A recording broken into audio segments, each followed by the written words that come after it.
It's about that time. Pre-record on my count. 7, 6, 5, 4. Here we go, Roger. On INSiiGHTS, two eyes in the middle.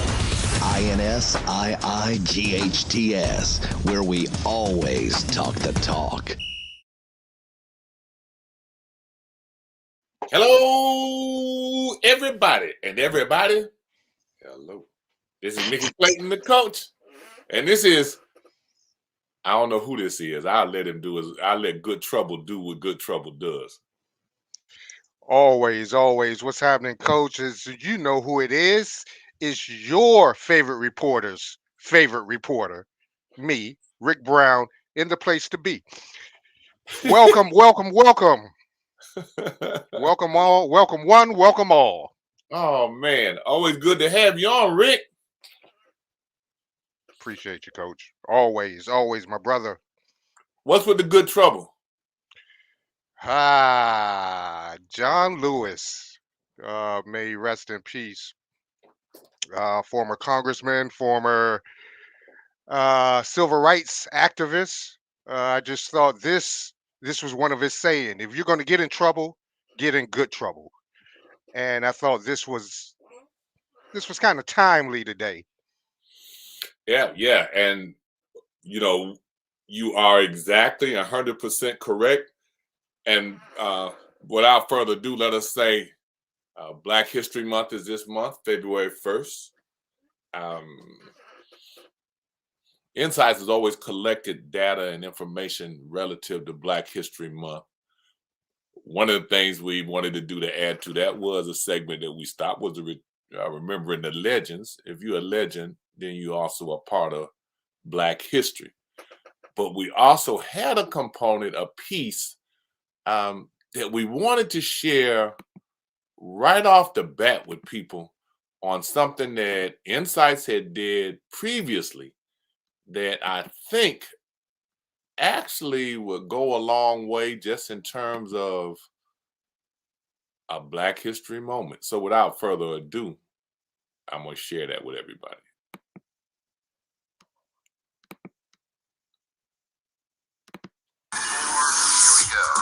With the coach, Mickey Clayton on INSiiGHTS, two eyes in the middle. INSiiGHTS, where we always talk the talk. Testing. Got you. You got me?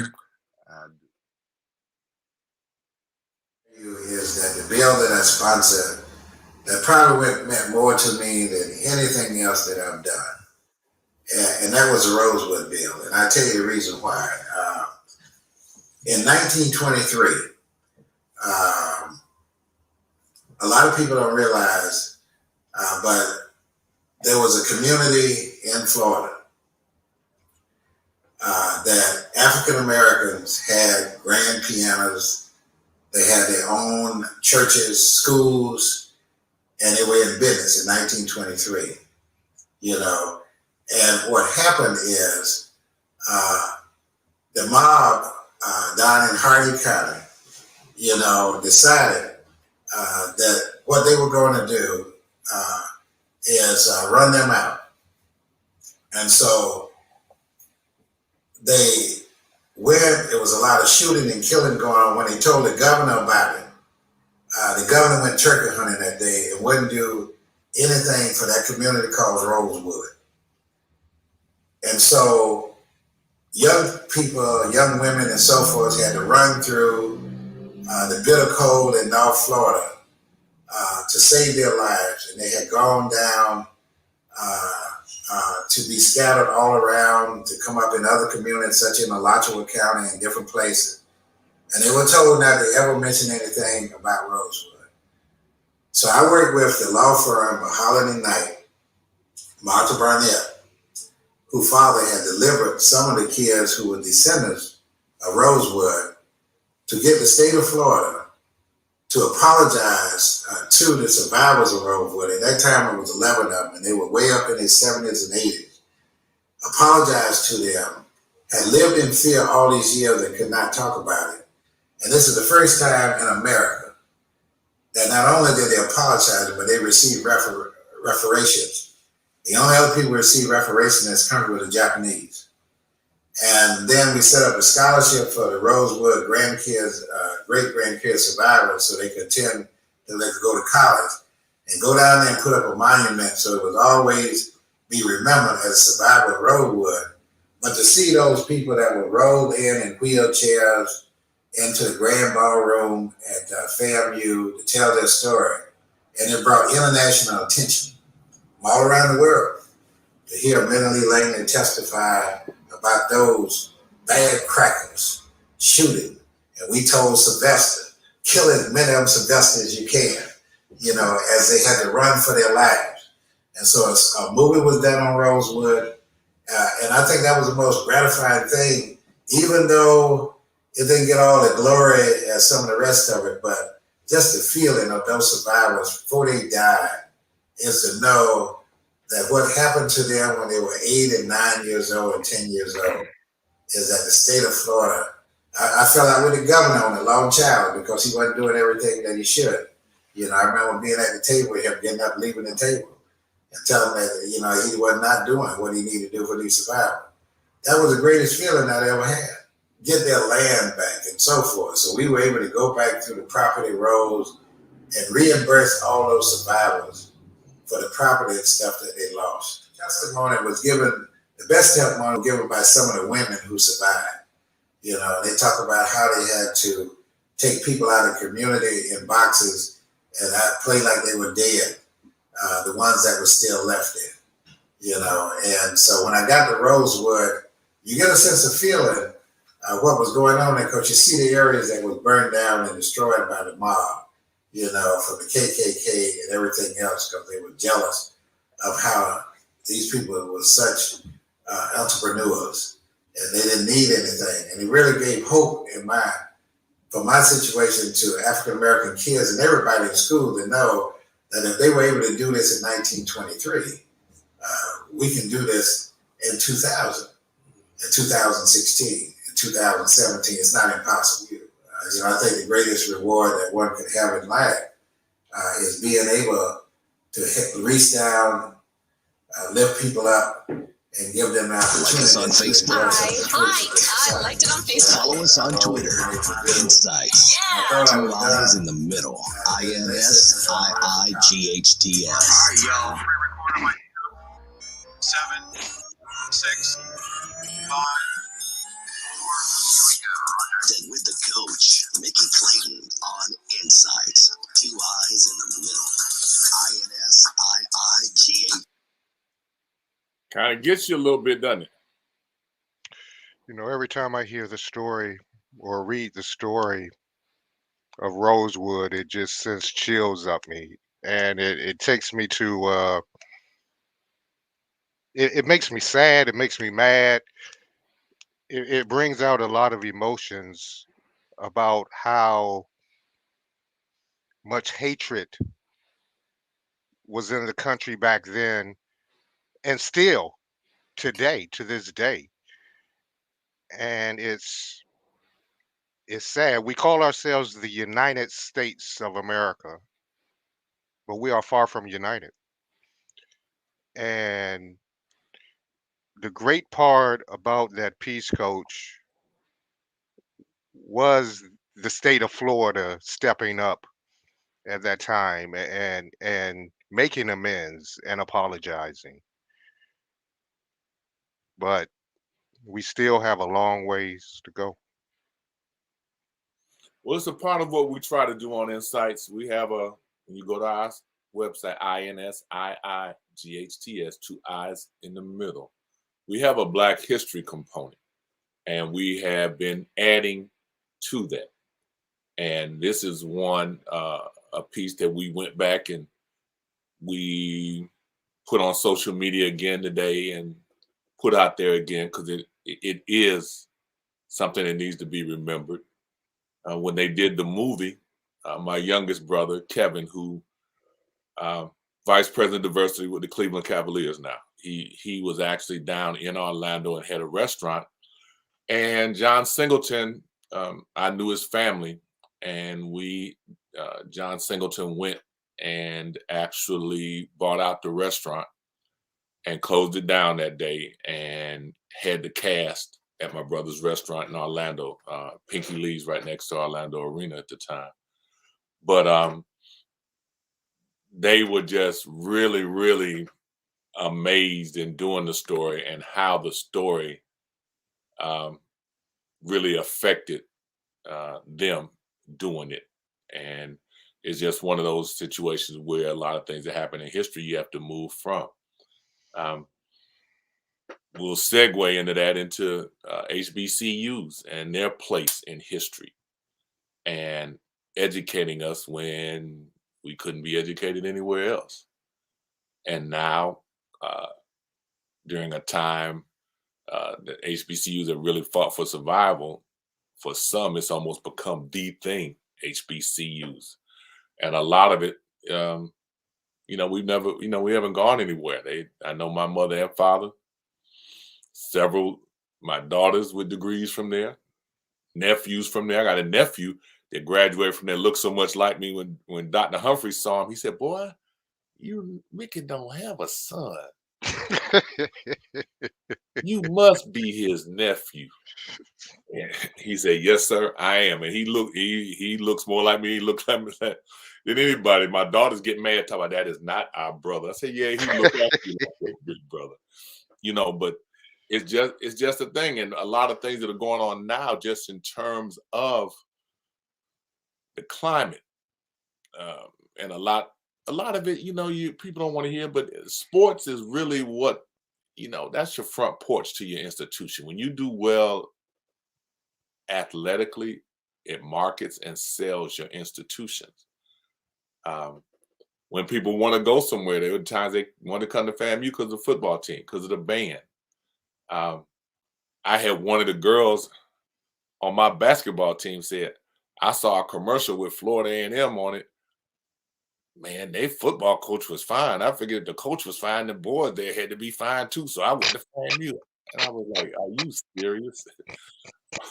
But they were honest enough at least to share that, that's why they came, But speaking of Black colleges and the attention people like Deion Sanders has brought, right now there's a big fight going on with the Southern Heritage Classic, because Jackson State has pulled out of the Southern Heritage Classic, their annual matchup with Tennessee State. That's a game that, pretty much all of us would like to go to. That's a can't miss. Then the football schedules have been released at FAMU and Florida State. Homecoming, October 29th against Arkansas Pine Bluff. Natalie, I could see her off stage. I mean, on the camera, she's probably looking at her calendar to see where that fits on her schedule. All rattlers try to make homecoming. If you don't make nothing else, you try to make homecoming. But FSU has a home game that weekend against Georgia Tech. Hotel rooms right now are $800 a night. Okay, I'm not in athletics administration anymore, but I got a resolution to that. We moved the game homecoming to the next week when we play Southern. Florida State will be in Miami to play Miami. Case closed. People say, why the schools don't get together and schedule Florida State schedule is picked by the conference, and our games are picked by the conference too. So that is the last thing any of them are concerned about, is a conflict between the two institutions with games going on at the same time. Yeah, better head up to Thomasville, get those rooms, Quincy, everywhere else, because they're going to be few and far between. Oh, Airbnb. Natalie, Airbnb. $800 a night, they can get my house. All right, Mrs. Seaboard. Now you better talk to Mrs. Seaboard. Get 3 nights, and I'll stay at the production studio. They can get my house here. I just testify right off the bat there. They can get my place.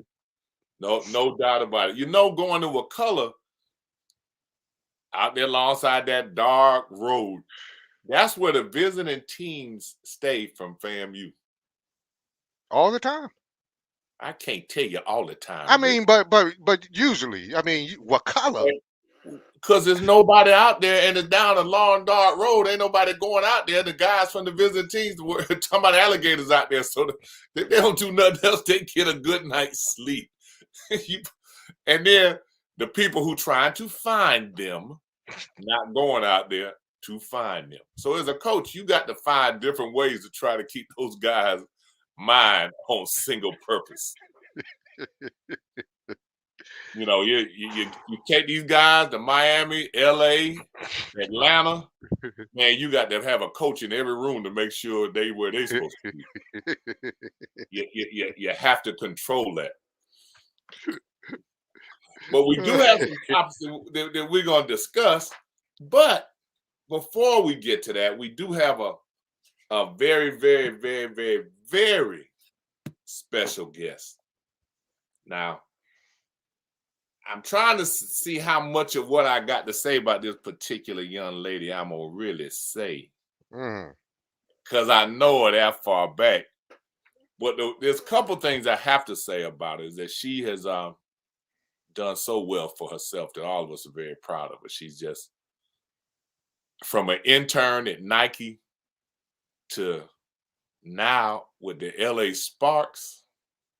And every time that I have seen her, which hadn't been often as she has become a bigger and bigger superstar, she's always been the same person. You know, a lot of times people let success go to their head. They deal and travel in circles that they don't usually travel in. But this young lady has always been the same. And through everything that she has done, the biggest thing about it is that she's never for 1 minute forgotten where she's from.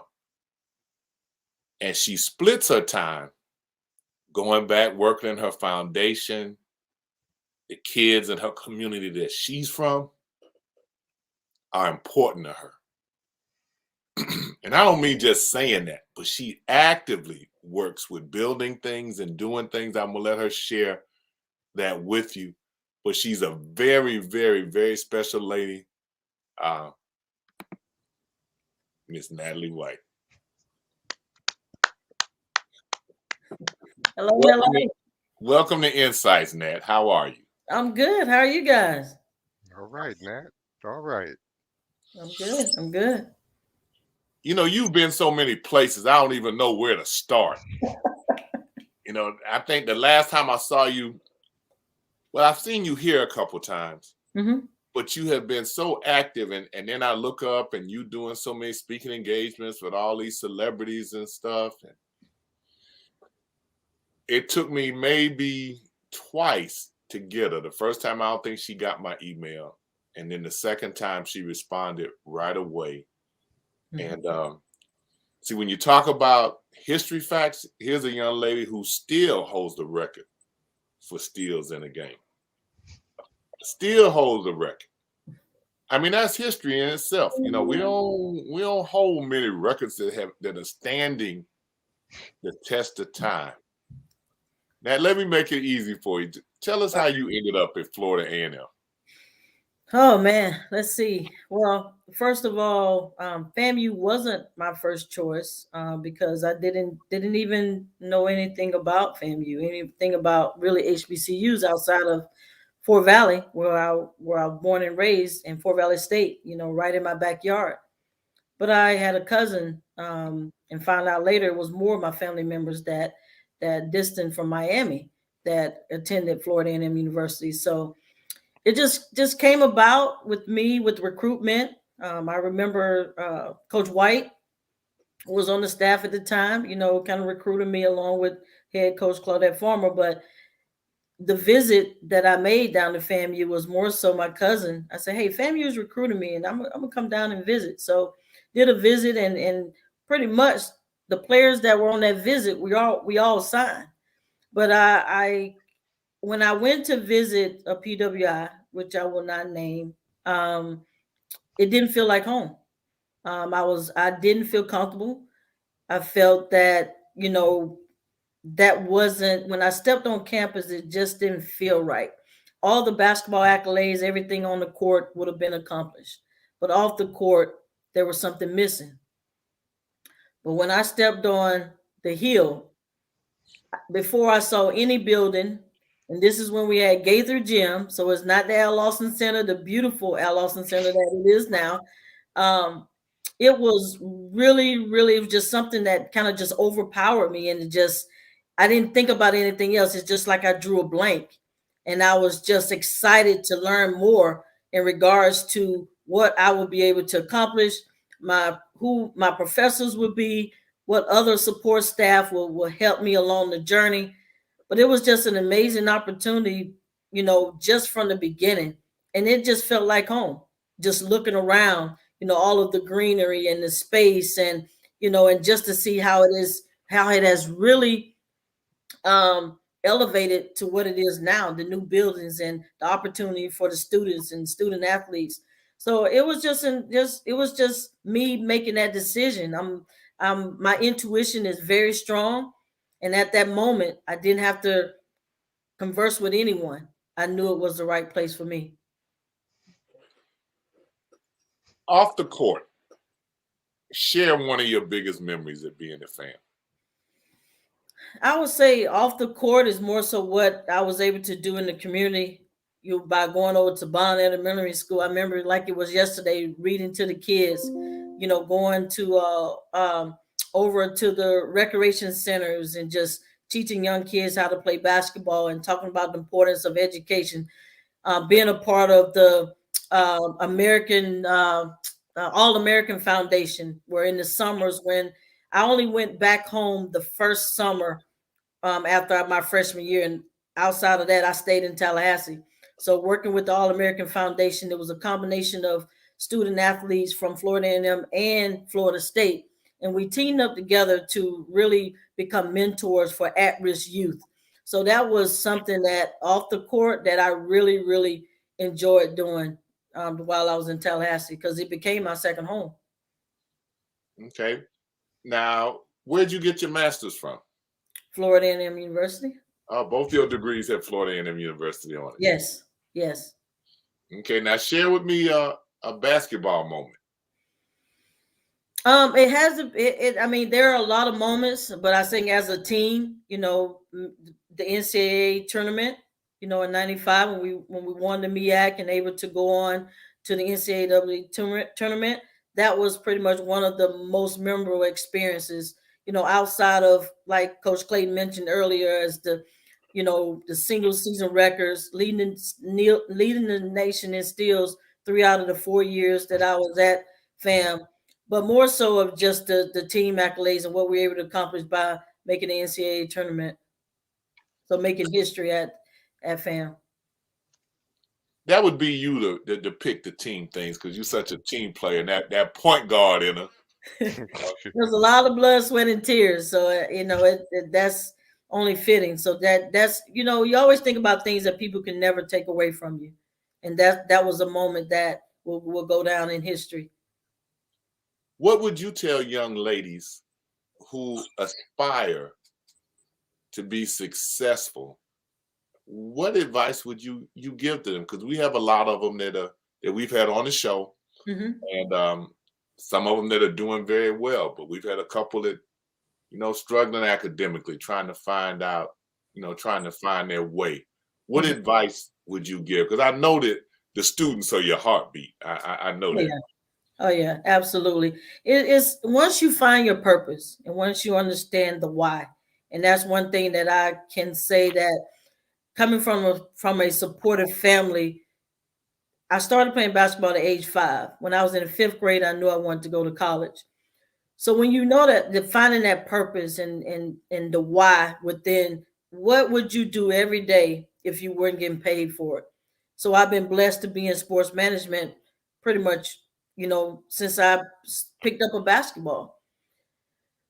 So my advice to young females or young males who, want to get in sports business or in the sports industry or sports management, is you have to be disciplined. You have to be disciplined and really, really prepare yourself to weather the storm. And not only set goals for yourself, but understanding that there will be trials and there will be tribulation, there will be hard times, but you have to push through. You have to persevere.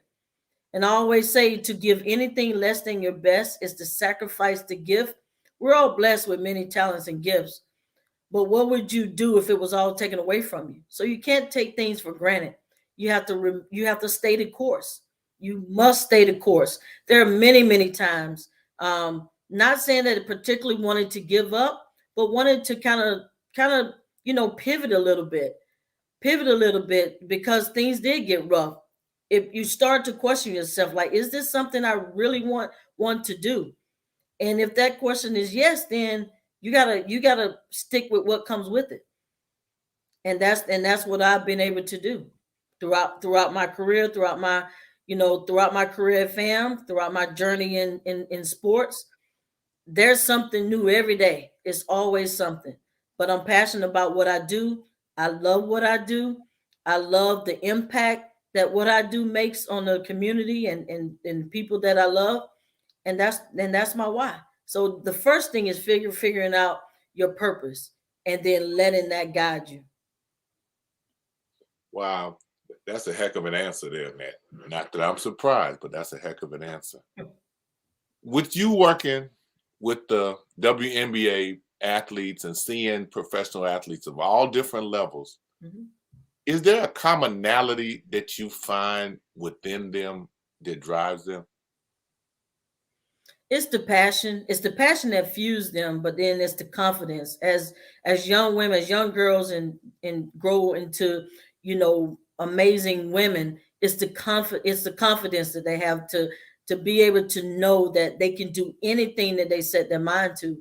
And if you've seen that throughout the WNBA, the 144 players that are in the league are leading the way and using their voices to create change and to make change in an environment where there's still a lot of gaps in pay equity and equality for women, but they're speaking up about it, and slowly but surely change is being made. A lot of inequity with that pay schedule. That's why a lot of our young ladies end up having to go overseas and play. Right. So they're playing year round, and the WNBA, with the collective bargaining agreement, has really, really increased the salary and other things that help the women stay in the States, because you want to play in front of your family and friends. Obviously, going overseas, you can make a lot of money and you can do well for yourself, but ultimately the family is kind of what is your driver and your motivation. So they all would like to not only earn more money, but be able to stay in the United States to earn that money. But now going out overseas to play and then playing here, it's almost year round. Doesn't that take a bigger toll on those young ladies' body playing that long for an extended period of time like that? Yeah, it can. And that's why some take a break, or some only go over for a half a season. But then they also know the importance of nutrition and exercise and training regimen, performance training, in order to keep their bodies equipped to endure, year-round play. Because total amount of time they may have off if they play year-round, maybe about a month and a half. A month and a half, meaning a month and a half away from the court, not playing, resting their body. Because as soon as they finish overseas, they have about a month before it's time to come to training camp. And then after training camp, the season starts. So it's not a huge gap in between rest periods for the ladies. So that's why they have to, be smart and know your body and make sure that you're taking care of yourself so that you can increase your longevity with playing in the league. From the lady who left Fort Valley and never went back, what do you like most? What challenges you the most about living in LA? Because it's a different place. Now, when I would go out there to recruit, my daughters would always say, "Daddy, you sound so happy when you're out there." I said, "It's a great place to visit." I said, "I don't know if I want to live out here, but it's a great place to visit." Share your experiences about LA with those people who've never been. Well, LA is a great place to visit and also a great place to live. Obviously, hence the beautiful weather that you get year round. But over the last year and a half, we've had more rain than than uh, than I have been out here. This is my second stint in LA. My first stint was when I was with Nike corporate in the regional offices here. When I left Beaverton, Oregon, I came to LA, and then I left LA to go back to Atlanta in 2009. But LA is beautiful, very diverse. That's one reason why I love being here, is because of the diverse that it provides for things that I want to do outside of work. I can do anything. You have all of the sports teams here. I'm a huge football fan as well. Pittsburgh Steelers is my team. So I'm able to catch an NFL game. I can catch a Major League Baseball game. Obviously, we have the WNBA games. I've gotten into going out to watch Major League Soccer. All of the plays, all of the entertainment. And I'm not a club person, but when I want to go out to listen to some jazz or just lay kick back, pre-COVID, it was just an amazing environment.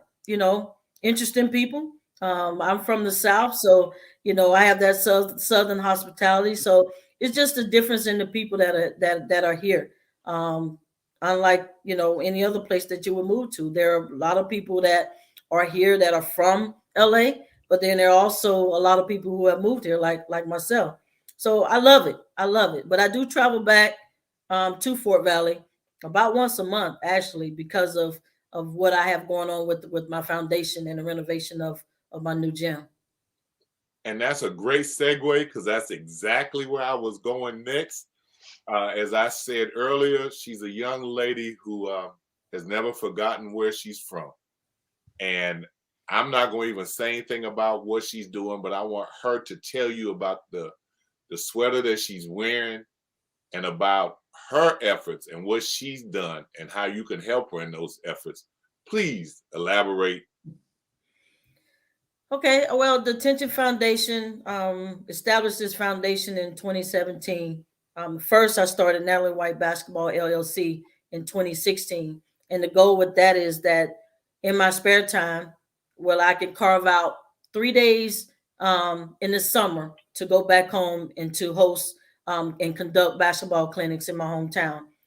And at that time, I was doing those clinics at Fort Valley State University. So in 2018, actually 2018 was kind of my last time doing a basketball camp at Fort Valley State. And I wanted to do more. I wanted to provide more than just basketball clinic aspect. I wanted to move more into providing educational services for our student athletes. So I said I need my own space.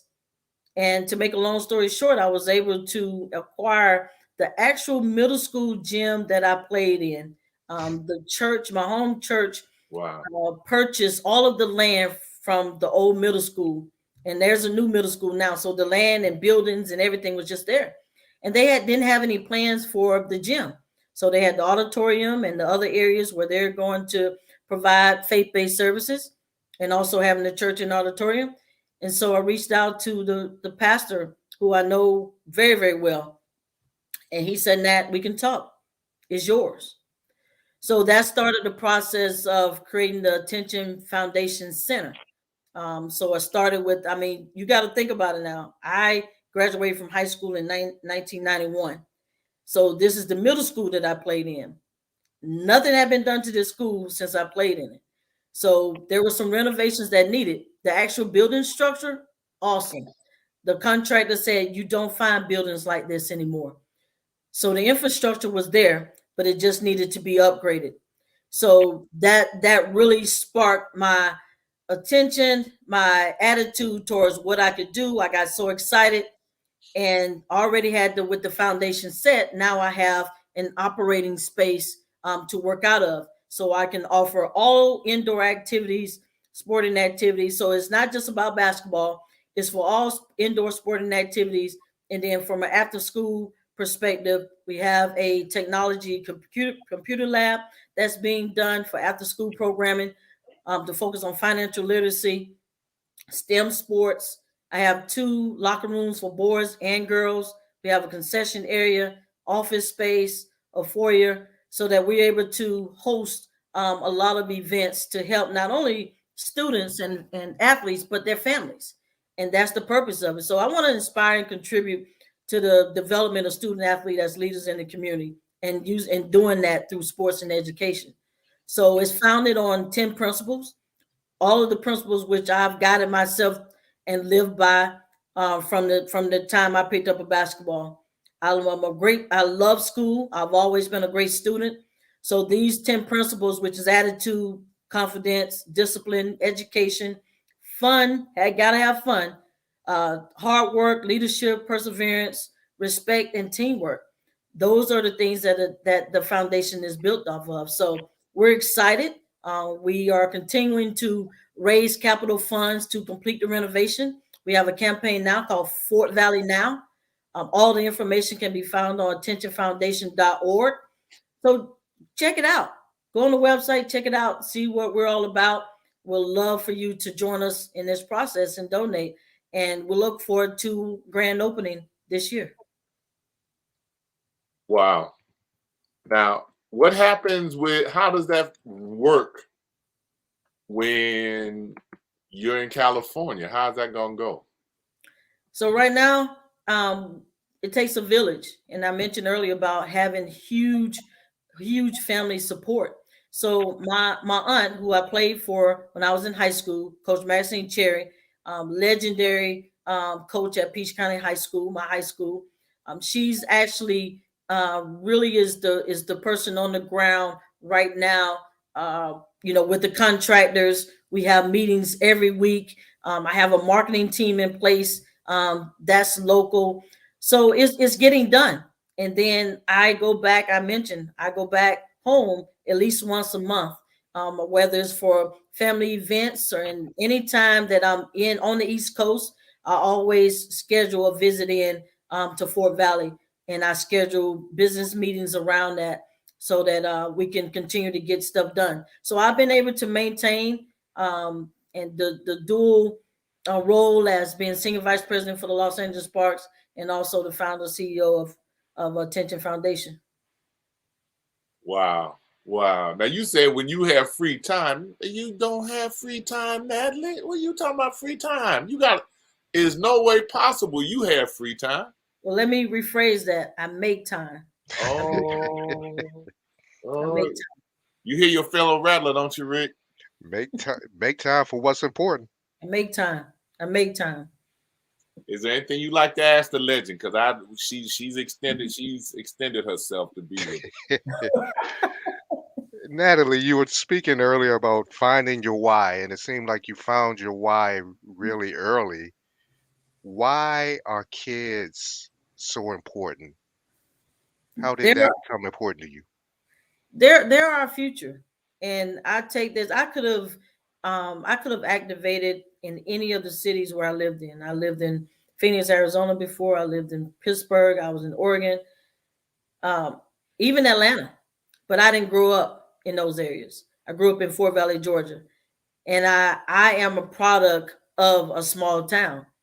And as much as I was encouraged to dream big, think big, I want to do the same for them. I want to use my experiences and my journey to help catapult them and help them understand that you can always come back. You don't have to stay. After high school, I challenge them and encourage them to travel, to go to different places. Even though I'm Florida A&M only 3 hours from Fort Valley, door to door.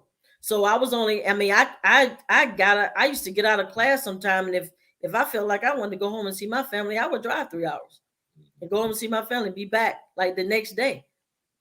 So I want to encourage them to really, really travel and to understand that, what basketball has meant to me and what it has done for me, I will forever be indebted. The basketball, as my good friend and mentor and just who I think the utmost about, Dawn Staley, as she says, basketball is the gift that keeps on giving, and that's what it does. So I just want to use my voice, my platform, my resources to make a better way and to make a better life for the students and the families that are in Fort Valley. This Attention Foundation Center that's being renovated at almost at completion is when they walk in, they're gonna feel inspired, they're gonna feel encouraged, and they're gonna feel motivated to be the best version of themselves. And that's the only thing I ask. Awesome. Wow, that's pretty deep there. I got a Dawn Staley story for you. Okay. When I was at FAMU, she was in high school. Mm-hmm. So we were recruiting in the Philadelphia area. Big tournament going on. So everybody's turning around watching this one particular court. I had no idea who Dawn Staley was. I sat there mesmerized watching her play. And then I said, you know what? I'm going to be watching her play somewhere else. I need to get over here and find me somebody I recruit to come because I'll be watching her on TV. And she was like 9th and 10th grade, and she was completely owning the gym. We've been Dawn Staley fans for a while and pulled for her. So you got a good role model and mentor there. She's a little special. We reached out to her, but I doubt she ever got the information. You know, they get stuff from HBCUs. The coaches usually toss that. The kids say, "Well, coach, you never sent it to me." I said, "Yeah, I did. You probably never got it." She's a huge supporter, and you know, I know Dawn Staley. She knows about HBCU. I may have to put in a word for you because she's a huge supporter of Attention Foundation. She knows me very well, and also, you know, she's just a huge supporter of just uplifting and inspiring people. So she would definitely be someone good to have on as well. Oh, I would absolutely love to have her on. And if it's anything, once you get started, let INSiiGHTS know if it's something that we can do. You need us to come in and shoot some of the grand opening. We will travel. It's only 3 hours away. Mm-hmm. I'm sure you have enough ideas in terms of doing some things. Might want to put some tournaments together in there and raise some funds. But, you know, Tallahassee, some of the young ladies out of Tallahassee are doing well. I know you probably know Jasmine Jones. Yes. She's from Tallahassee. Actually, we coached her in AAU when she was in 6th, 7th, 8th grade. Then there's another young lady on NBA today, Kristen Ledlow. Mm-hmm. She was out of our AAU program. It's hard to imagine that she had a little nasty temper and would throw an elbow on somebody. But we had that team full of Barbie dolls, and everybody kind of underestimated us until they got on the floor because Kristen would throw an elbow on you and step over you and go down the floor. So hey, she had to do what she had to do, just like with me. I remember going through the pain, and Bethune-Cookman players, they weren't even trying to get the ball. They was trying to knock me on my butt, but I got right back up and put it to them. So I remember those days. You know, you got to do what you have to do. And you definitely live that motto. Natalie, anytime, and I'm serious now, we'll come up there when it's time to do your opening. You will receive an invite. You will receive an invite. So be on the lookout for it. I'll give you guys a heads up because the media coverage around it will be great. It's going to be very festive. It's going to be a carnival in regards to, it's going to be indoor and outdoor things. Treated like a open house. If you will. So there'll be activities, there will be a lot of events for kids and adults, and it's going to be a huge celebration. I can't wait. We can't wait either. And Nat, we appreciate you, Pickpocket, taking time to come and talk to us. And those nicknames never go away. They never go away. I had one of I was doing an interview for the Sparks, and I had a reporter say, "Tell me about Pocketbook." So I had to double take, like, what do you know about Pocketbook? It's one of those things where you had to be in the know and rooted deeply in that to know that term that was coined by, you know, our broadcasters. So yeah. Well, you know, we love you much, and we're gonna hold you to it, and we appreciate you taking the time to be with us. And you have an open invitation anytime that I won't say that your schedule permits, but anytime you can make time for us, we would definitely make time for you. Well, thank you for having me. Continue to do what you guys do to spread all of this great news and have these special guests that come on. Thank you so much. I appreciate it. Appreciate it. Thanks, Appreciate you, man. Natalie. All right, you're welcome. Continue success. Thank you. Thank you. Crawfordville Lending is a place for you to go for your chicken.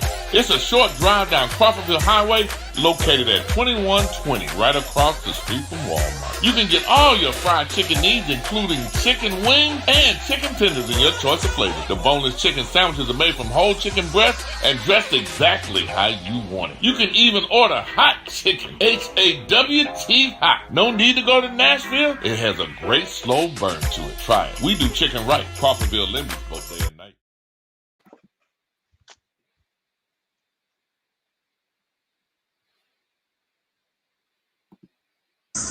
Administration, staff, coaches, get to this point.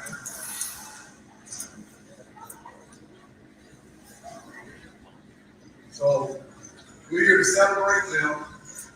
We're about to get started. All right. We're gonna start off with Derek Town. I like to play the sport. I want to thank my coach staff.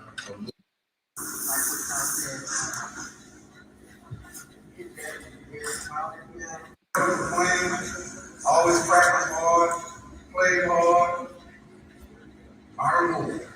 Yes, sir.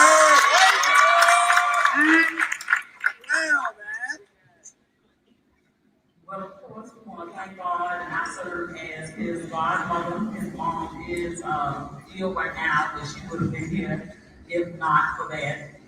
So we do want you to know today that we are proud of you and everything that you have done to get to this point, and we want you to know that the best is yet to come. Just keep God first.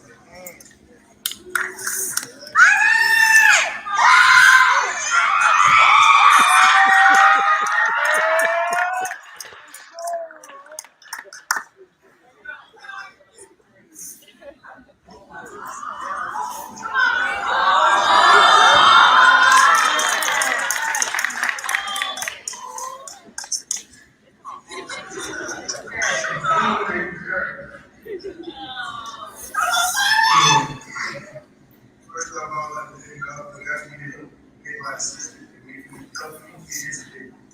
Secondly, I would like to thank my support system. I'd like to thank my help.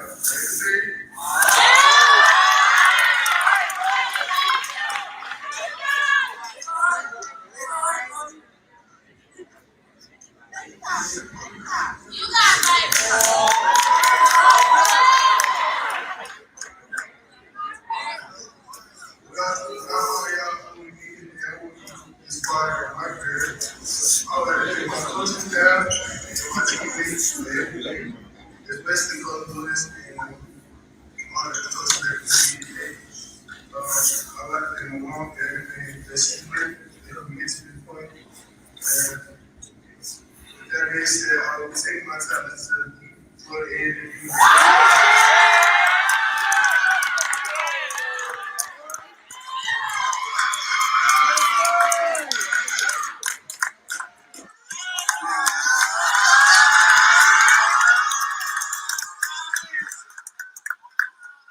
Emotional moment there today. Emotional. That was so great. You could tell how much it kind of hit him at that moment, and everyone who supported him, and when he was speaking of the support, I almost got choked up just because I know how support not only with family but from extended family, coaches and aunties who aren't part of the extended family, and and and then he's going to continue doing what he loves and at a fine institution as well. So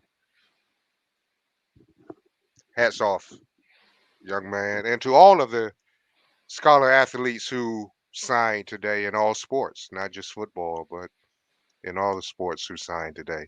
Congratulations. Big thumbs up. And Rickard's Athletics, thank you for inviting Insights to come. used to be a time they used to have a schedule of when each high school was going to do theirs, so the sports media could cover all of them. Records used to always make sure we had access to that, but they always invited us. Already, people said, "Why you got insights? Why you got live stream with Ricketts?" I said, "Ricketts invited us." People always seem to have an issue with the relationships you have. If we had been invited to some other places, we got there too, but it made it easy. But again, congratulations to these young men all over the country getting an opportunity to live out their dreams. Hopefully, with most of them, you continue to do what you need to do academically so that that opportunity will not be lost for you. Amen. Now moving on to something else. It's hot news everywhere. Rick, you just put on your reporter hat and just tell me what your thought is about this Brian Flores suit against the NFL, the Giants, the Broncos, the Dolphins, and John Doe teams with 1-29 records. You know, Coach, Brian Flores is putting himself out there. I mean, it is a chance that he will never coach in the NFL again because of the stance he's making. But it's a necessary stance. Someone had to step up. And what's interesting about this is he still is in the running consideration of 2 jobs that's out there. But it's more than just that. I mean, he brought up a couple of points that was very interesting. I mean, owners asking him to lose games. What coach in his right mind wants to lose games? I mean, the NFL already stands for not for long. So you're just going to add to that or give them more fire to get rid of you? I thought that, but he's not the first black head coach. Hugh Jackson with your Browns. I heard him earlier today saying he went 1-31 his first 32 games and got an extension because that's what was expected. And then something that I know personally, well, Raheem Morris, when he was hired for the Bucks job after John Gruden was fired, they cut all of his veterans. It almost seems like the NFL wanted, well, they will, all right, we'll hire a black coach here, and we'll just use him as as almost like a something to hold this down right now, and then once we start getting better, we're bringing another coach to take us over the top or whatever. Tony Dungy, who got released from the Bucks, but that was something different. I think it's time. I mean, we've seen little pieces of change slowly. I mean, starting with Colin Kaepernick in 16, and that didn't get the traction, and then with the social incidents a couple of years ago that caught the NFL's attention, and then they write all these slogans on the in the end zone and on the back of the helmets and all, but do you really mean it? I mean, and then circumventing the Rooney Rule was another point that he brought, that these are sham interviews. And for anyone who doesn't know what the Rooney Rule was or is, is that it stipulates that before an organization hires a coach or a general manager now, that they're supposed to interview minorities. Well, of course, teams go around that. They already have their coach. And Flores said, he was brought in he gave the example of the Bill Belichick text. Bill Belichick knew that his other assistant was going to be hired by the Giants before Flores' interview. And that the fact happens. that they came into the interview, the president and GM, over an hour late. Oh, in Denver. It's like, when does it end? You know, when the Rooney Rule was established, Coach, in 2003, there were 3 black coaches, head coaches in the NFL. 20 years later, it's less than that. Now, it's only 1. And 4 jobs have been filled already. And none of them black. Well, there's still 5 more left, but it's no guarantee. Well, it's funny that the media actually thought that Brian Flores was going to be a leading candidate and was not going to be unemployed long. How naive of them. I you And know, see, I also heard RG3 on today. They had him on, and he was saying that when he was with Cleveland one year, how they cut a lot of the veterans that everybody thought would have made the team. Yep. You know, I don't really have a lot of confidence in Hugh Jackson. Most of us who've been following the Browns don't have much confidence in Hugh Jackson and don't feel that he always speaks the truth. When RG made that comment, it added a lot more validity to his comment, because RG said he didn't understand what was going on, how they were supposed to compete, but it wasn't on him to make those decisions. He says, but now he understands a whole lot better. It's almost like we talk about it every year. It's the same old thing. And when will it stop? Well, if this lawsuit can get through to the discovery portion, I think there will be some changes because a lot of things will come out. A lot of things will come to light in this discovery portion if it gets to that stage. The emails, the behind the scenes shenanigans.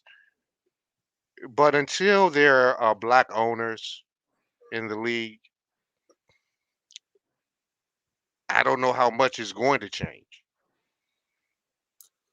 Well, Brian Flores has become the coaching equivalent of former NFL quarterback Colin Kaepernick. Because he won't coach in the NFL again. That just will not happen. And I remember when they fired him, the words that they said was that they did not see eye to eye. They had a different vision for the program. And now you know what that different vision was. You know, these losses go on your record, and then they use that to justify not hiring you again, not giving you another opportunity. Exactly. And look, and I mentioned Raheem Morris before. He hasn't gotten a head coaching job since he left the Bucks. Eric Bieniemy, offensive coordinator for the Kansas City Chiefs. They say he's ready. He's been ready. Where's his job? Leslie Frazier, Lovie Smith, although Lovie did get another job when he came to after he left Chicago with the Bucks, but it's not too often. The Houston guy, David Culley. I don't know if that team. I don't know how the team won as many games as they did with the roster they had, and then afterwards they cut him like a daggone a bad player on a basketball team. Is I think we all knew what was going on behind the scenes. I think anyone who wants to think that everything was lovey-dovey is fooling themselves. But I think this by Brian Flores coming out and doing this, I think it shines a little light.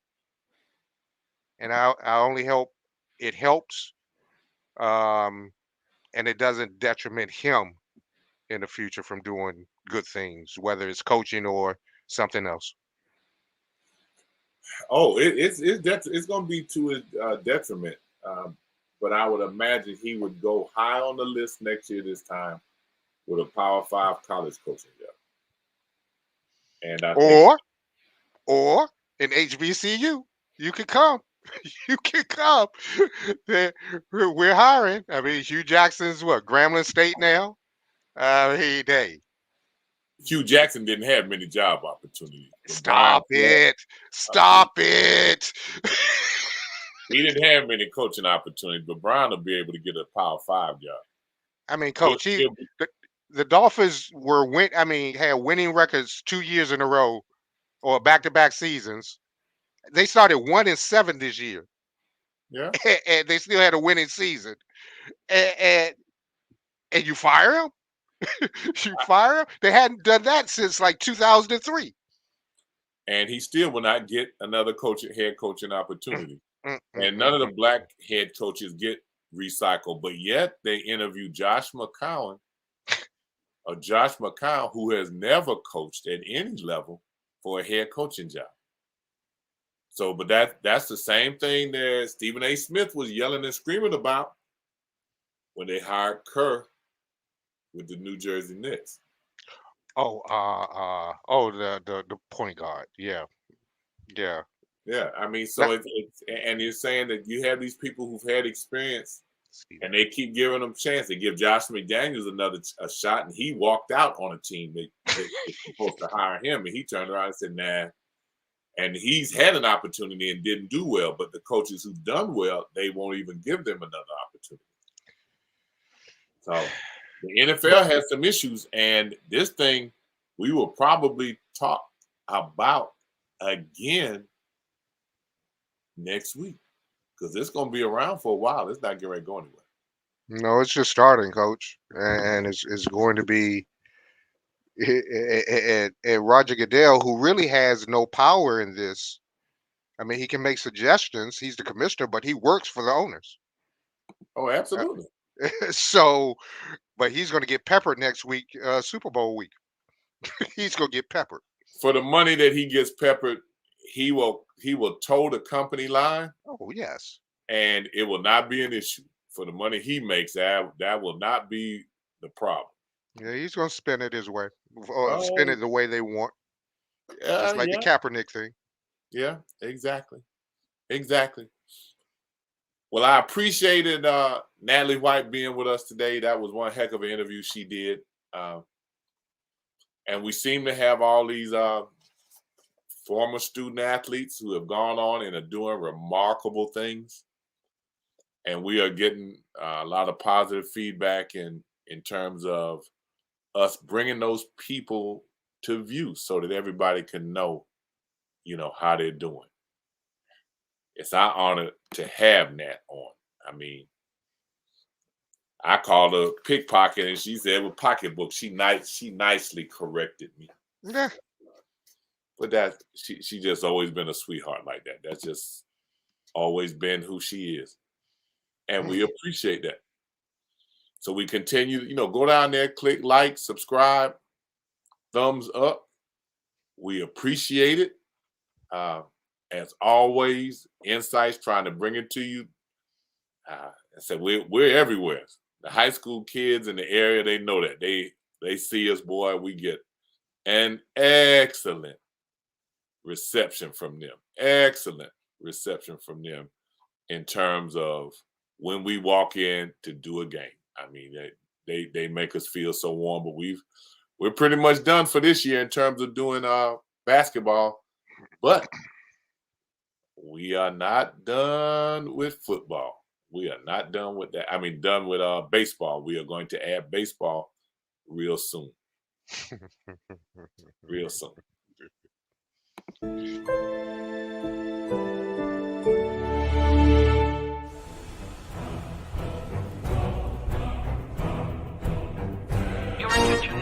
Stay up to date with the latest latest from INSiiGHTS, visit our website at INSiiGHTS.com. 2 I's in the middle, INSiiGHTS.com.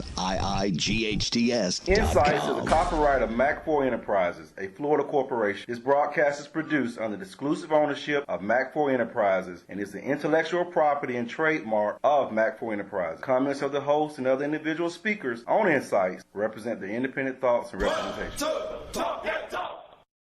Both teams getting ready to come back out on the floor. We got 3 minutes before we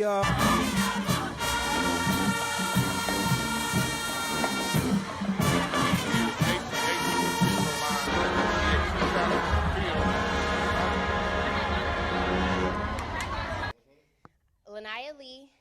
That's it. Game of the week, whatever you want to say. They do, but they're still growing. Your attention, please. Stay up to date with the latest from INSiiGHTS. Visit our website at INSiiGHTS.com. 2 I's in the middle, INSiiGHTS.com. INSiiGHTS is a copyright of Mac4 Enterprises, a Florida corporation. This broadcast is produced under the exclusive ownership of Mac4 Enterprises and is the intellectual property and trademark of Mac4 Enterprises. Comments of the host and other individual speakers on INSiiGHTS represent their independent thoughts and representation. We appreciate you. We'll see you next week. Peace. Good trouble, all. folks. Good trouble. That boy.